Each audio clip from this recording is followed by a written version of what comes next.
सभी दोस्तों को रजनी का प्यार भरा नमस्कार। तो दोस्तों, होम मेकिंग बिल्कुल भी आसान काम नहीं है। एक गृहस्थी को चलाने के लिए, एक घर को मेंटेन करने के लिए हम सारे तरीके, सारी ट्रिक्स, सारे जुगाड़ आजमा लेते हैं कि यह हमारी गृहस्थी जो है, यह हमारा घर है, वो अच्छे से मेंटेन रहे और हम जो घर का ऑर्गेनाइजेशन है और घर की जो गाड़ी है वो सुचारू रूप से चला सके, है ना। लेकिन उसमें सबसे ज़्यादा टाइम कंज्यूमिंग, सबसे ज़्यादा जो पैसा लगता है, सबसे ज़्यादा जो खर्चा होता है या जो सबसे ज़्यादा सजावट हम सोचते हैं, वो कहाँ लगती है? वो लगती है हमारे किचन में। देखिए, किचन बनवाना हो तो उसमें ज़्यादा खर्चा आता है, किचन को डेकोरेट करना हो तो ज़्यादा खर्चा आता है, किचन के ऑर्गेनाइजेशन के लिए अगर हम सोचें तो भी हमारे ढेर सारे ऑर्गेनाइजर्स जो होते हैं ना, वो किचन में ही लगते हैं। तो आज मैं आपके साथ में शेयर कर रही हूँ कुछ ऐसे हैक्स, कुछ ऐसे टिप्स, कुछ ऐसे आइडियाज जिसकी हेल्प से आप ज़ीरो कॉस्ट में, यानी कि बिल्कुल नो बजट में आप किचन ऑर्गेनाइजेशन कर सकते हैं। और किस तरीके से करते हैं, कौन कौन से दोस्त मेरे ये सभी ट्रिक्स फॉलो करते हैं, मुझे बताइएगा। और किस किस के लिए ये नई हैं वो भी मुझे बताइएगा। आई एम श्योर अगर आप बिगनर हैं या नई नई शादी हुई है, रेंटल फ्रेंडली घर में रहते हैं, तो आपके लिए ये ढेर सारे आइडियाज़ जो हैं कहीं ना कहीं हेल्पफुल ज़रूर रहेंगे। अक्सर होता क्या है, हम अपने घर की छोड़िए, मैं किचन की बात करती हूँ, हम अपने किचन को ऑर्गेनाइज करने के लिए ना कम जगह में ज़्यादा सामान रखना हो या छोटे किचन को अगर ऑर्गेनाइज करना हो तो हर चीज़ को सोच समझ करके हम करने की कोशिश करते हैं। लेकिन जब हमें पता नहीं होता ना, तो हम कुछ भी जो अच्छा लगता है वो परचेस कर लेते हैं और उसके बाद में उसको हम रखते हैं, तो वो हमारे काम को आसान ना करके और ज़्यादा बढ़ा देती है, क्योंकि फिर उसकी क्लीनिंग भी होती है, उसको मेंटेन भी करना होता है। तो चलिए शुरू करते हैं। मैं कौन से टिप्स शेयर कर रही हूँ आपको और कितने हेल्पफुल लगते हैं, आप मुझे कमेंट बॉक्स में बताइएगा। अगर ये वीडियो कहीं पर भी अच्छा लगता है दोस्तों, तो इसको लाइक ज़रूर कीजिएगा, खूब मोटिवेशन मिलता है मुझे इससे। तो बहुत बातें हो गई हैं, चलिए शुरू करते हैं। ज़्यादातर घरों की रसोई में इस तरह की दराजें होती ही हैं, लेकिन फिर भी हम लिड होल्डर ज़रूर परचेज करते हैं, जिससे कि हमारे लिड्स जो है वो ख़राब ना हो, टूटे ना और आपस में टकराए नहीं। तो आज मैं आपके साथ में शेयर कर रही हूँ कुछ ऐसा हैक जिससे आप इसी शेल्फ के अंदर अपना ढेर सारा सामान रख सकते हैं, फिर भी जगह बचेगी और आपको अलग से जो लिड होल्डर होते हैं उनको परचेज करने की ज़रूरत नहीं है। अक्सर ये जो दराज है इतनी बड़ी होती है कि हम इसमें ढेरों प्लेट्स लगा लेते हैं, लेकिन फिर भी हम उसका प्रॉपर यूज़ नहीं कर पाते। तो ये देखिए, मैंने यहाँ पर इस तरीके से पहले अपने जो भोजन थाल है उनको लगाया है, उसके बाद में बड़ी प्लेट्स लगाई हैं, फिर उसके बाद में थोड़ी छोटी प्लेट्स लगाई हैं। इसके बाद में दो दो लिड होल्डर को हम आपस में इस तरीके से रखेंगे जिससे कि जो दोनों के हैंडल हैं वो बीच में आ जाएं और ये आपस में जब निकालें या बंद करें हम इस दराज को तो आवाज़ ना करे। इस वजह से मैंने यहाँ पर साइड में प्लेट्स भी लगा दी हैं। फिर भी देखिए, मेरी दराज में काफ़ी जगह बची है और इस तरीके से देखिए सारे लिड मैंने यहाँ पर लगा दिए हैं, जो अपनी कढ़ाई के हैं और कुकर के भी हैं, साथ ही साथ अपने जो कैसरोल वगैरह होते हैं उसके लिड भी यहाँ पर आ गए हैं। एक टिक और बताती हूँ, कई जगह ऐसा होता है कि इस तरह के जो इसके अंदर ग्रूव्स बने हुए हैं वो इतने छोटे होते हैं कि लिड नहीं आती है। तो उसके लिए आप कोई भी प्लास लेकर के अपने घर में थोड़ा सा इसको खोल दीजिए, जो भी आपको लिड रखनी है जिसके अंदर, तो वो आपका बड़ा हो जाएगा। और इस तरीके से देखिए स्टैक करके बर्तनों को रखने से भी जगह की बचत होती है। दूसरी टिप की तरफ चलते हैं। तो हम मार्केट से अक्सर इस तरह के ऑर्गेनाइज़र परचेज करते हैं अपने क्लीनिंग रिलेटेड टूल्स को रखने के लिए, या फिर ये कहूँ कि सिंक के पास रखने के लिए हम इस तरह के ऑर्गेनाइज़र खरीदते हैं, जिसके अंदर हम रखते हैं अपनी लिक्विड डिश वॉश की बॉटल्स वगैरह हो गई, स्पॉन्ज हो गए, इस तरीके से। तो आपने मेरे किचन में हमेशा ये डब्बा देखा होगा, ये हमेशा ही रखा रहता है सिंक के पास में। तो इसके बारे में बताती हूँ। इससे देखिए स्पेस भी बचता है और मेरे एक्स्ट्रा खर्चा भी नहीं होता है। लेकिन उससे पहले मैं आपको बताती हूँ अपने सिंक के जो ये टैप्स हैं उसके बारे में, क्योंकि काफ़ी सारे फ्रेंड पूछते हैं कि ये 4 टैप मैंने क्यों लगाए हैं।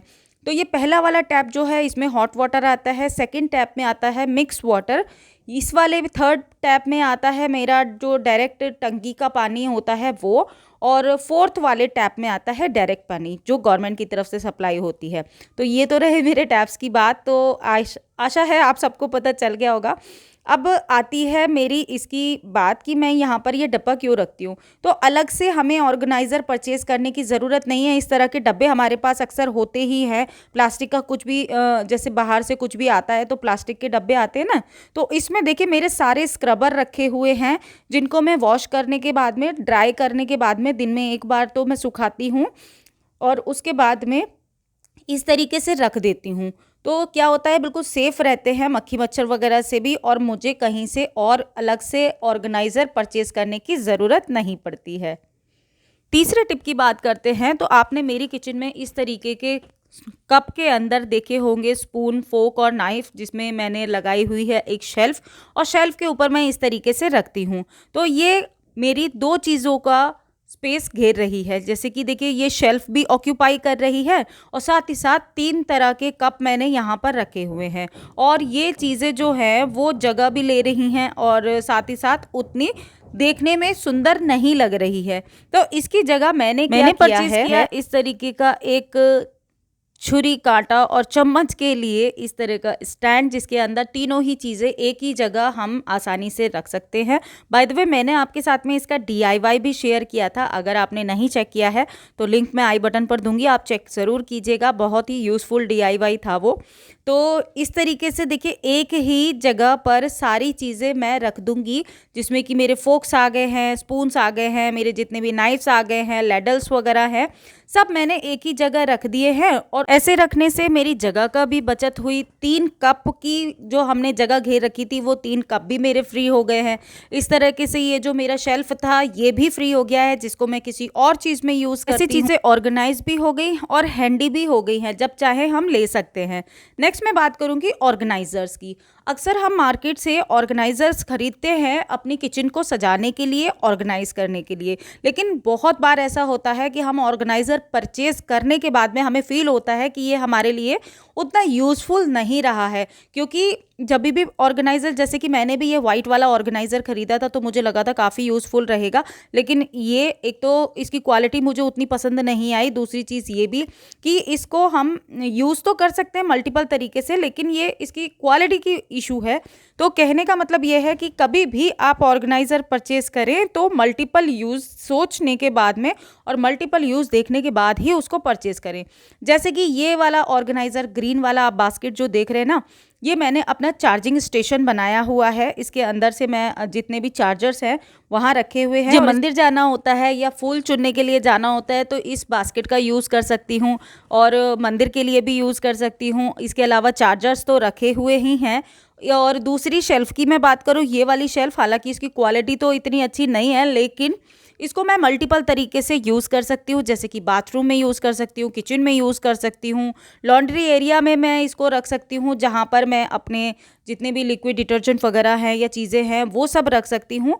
तो कहने का मतलब ये है कि जब भी हम ऑर्गेनाइज़र मार्केट से परचेस करते हैं तो कोशिश करनी चाहिए कि हमें ऑर्गेनाइज़र उसका यूज़ कई सारे हों, ये देख करके यूज़ करने चाहिए। हाँ, अगर आपको ये वाला ऑर्गेनाइज़र परचेज़ करना है तो इसकी जगह ये 3 टियर वाला जो है वो परचेज़ करें। इसका लिंक मैं नीचे डिस्क्रिप्शन बॉक्स में दे दूँगी। इसके बाद में बारी आती है इस तरीके की छोटी छोटी डब्बियाँ रखने की। तो इस तरह की छोटी छोटी डब्बियाँ जो हैं, अगर हम इस तरीके से रखते हैं ना ऊपर के साइड में, तो दिक्कत क्या होती है कि कई बारी हमारा हाथ नहीं पहुंच पाता सबसे ऊपर वाली शेल्फ में, तो चीज़ें गिरने का भी डर रहता है और हमें स्टूल वगैरह कुछ चाहिए रहता है। तो इसकी जगह अगर हम इस तरीके से प्लास्टिक की बास्केट बनाएं, चाहे कार्डबोर्ड की खुद DIY कर लें, इस तरह की बास्केट्स में अगर हम चीज़ें रखते हैं तो ये ऑर्गेनाइज भी लगती हैं, हैंडी भी रहती हैं, और निकालते या रखते समय ये गिरने का भी खतरा नहीं रहेगा। ये देखिए, ये मैंने एक ऑर्गेनाइज़र बनाया हुआ था और इस तरीके से रखने से चीज़ें हम आसानी से ले सकते हैं। ये वाला ऑर्गेनाइज़र जो है इसके अंदर लगभग 8-10 मेरी जो बॉटल्स हैं वो आ जाती हैं। इसके अंदर छोटे छोटे से स्पाइसेस हैं, जो थोड़े थोड़े स्पाइसेस हम रखते हैं डेली यूज़ के, और ये हैंडी भी है। देखिए, इसको दो तरीके से हम उठा भी सकते हैं।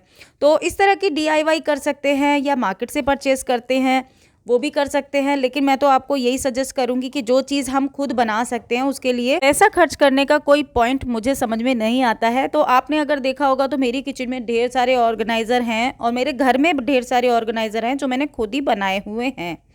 नेक्स्ट मैं बात करूंगी इस तरह की हमारी जो किचन टाल्स होती हैं, वो अगर आप रसोई के किसी कोने में रख देते हैं तो वो क्या होता है कि एक तो ऑर्गेनाइज नहीं लगती देखने में। हम फोल्ड अच्छे से करते हैं, लेकिन उनको अगर ठीक जगह रखेंगे नहीं तो वो खुली खुली रहेंगी और ऑर्गेनाइज नहीं दिखेंगी। और कई बार ऐसा होता है जब हमें चाहिए होती है तो वो मिलती भी नहीं है। तो उसके लिए एक बढ़िया सा सॉल्यूशन है, खुद का DIY करें। कोई आजकल तो बहुत आसान भी है, आप टी-शर्ट से कर सकते हैं, न्यूज़पेपर लगा सकते हैं उसको सजाने के लिए, कोई फैब्रिक से आप कर सकते हैं।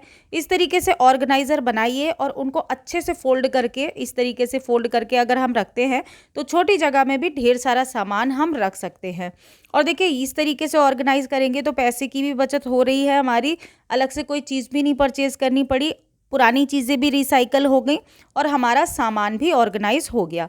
और ये देखिए, यहाँ पर मैं आपको दिखा रही हूँ, ये एक रोटी वाला बॉक्स है जो मैंने बनाया था। जब कभी हम बाहर जाते हैं, कुछ सामान रख करके लेके जाना है, तो इस तरीके से इसके अंदर डब्बा रख करके हम फोल्ड कर देते हैं, तो ये देखने में भी सुंदर लगता है और चीज़ गर्म भी रहेगी। तो अगर आपको ये चेक करना है तो मेरी स्टिचिंग वाली प्लेलिस्ट ज़रूर चेक करें, उस पर मैंने इसका DIY प्रोजेक्ट शेयर किया है। तो इसको मैं वॉश करने के बाद में यहीं पर रख देती हूँ। सभी सामान जो हैं, जैसे कि किचन टाल्स हो गए हैं, किचन नैपकिन हो गए हैं, इस तरीके के जो काउंटर टॉप क्लीन करने वाले नैपकिन हो गए हैं, ये सभी एक जगह आसानी से मिल जाते हैं। मेरी जगह कोई और भी अगर किचन में है तो उसको भी ढूंढना नहीं पड़ेगा। नेक्स्ट टिप की मैं बात करूंगी, कई बारी हमारे पास जब खाने का सामान एक्स्ट्रा होता है, उसमें से हम निकाल लेते हैं पैकेट्स में, तो ये पैकेट्स इसी तरीके से इधर उधर पड़े रहते हैं। तो उसको बंद करने के लिए या तो हम रबर बैंड का यूज़ कर लेते हैं, या फिर इस तरीके के सीलर का यूज़ करते हैं सील करने के लिए, जो कि बिल्कुल वेस्ट ऑफ मनी है। मैं आपको सजेस्ट नहीं करूंगी कि आप इस तरीके का सीलर ले। तो उसके लिए तरीका क्या है, बहुत ही छोटा सा हैक है, आप सबने भी आजमाया हुआ होगा ज़रूर कभी ना कभी। इस तरीके से आप कोई भी कैंडल ब्लो कीजिए या फिर गैस को ऑन करके इस तरीके से आप इसको सील पैक कर दीजिए, और उसके बाद में किसी भी बॉक्स में अगर आप डालेंगे तो ये बिल्कुल सील हो गए हैं, कभी भी निकलता नहीं है ये सामान, और आपका जो मॉइस्चर वगैरह भी नहीं आता है इसके अंदर, और चीज़ आपकी इसी जगह ऑर्गेनाइज रहेगी और पैकेट बंद रहेगा, तो आप इसको कहीं पर भी आसानी से रख सकते हैं। किस किस ने ये ट्राई किया है मुझे कमेंट बॉक्स में ज़रूर बताइएगा। आज का वीडियो अगर आपके लिए थोड़ा भी हेल्पफुल रहा तो इसको लाइक ज़रूर कीजिएगा, और अब आप मुझे फेसबुक और इंस्टाग्राम पर भी फॉलो कर सकते हैं। दोनों की लिंक जो है नीचे डिस्क्रिप्शन बॉक्स में भी दिए रहेंगे और आपको स्क्रीन पर भी शो हो जाएंगे, तो वहां पर आप ज़रूर चेक कीजिएगा। मैं नए नए तरह के वीडियो, रील्स और पिक्चर्स डालती रहती हूँ। फिलहाल आज का वीडियो इतना ही था, आशा करती हूँ आपको पसंद आया होगा। मैं आपसे जल्दी मिलूंगी एक नए और इंटरेस्टिंग वीडियो में। तब तक के लिए बी हैप्पी, बी एक्टिव, अपना खूब सारा ख्याल रखिए और मस्त रहिए। Bye bye.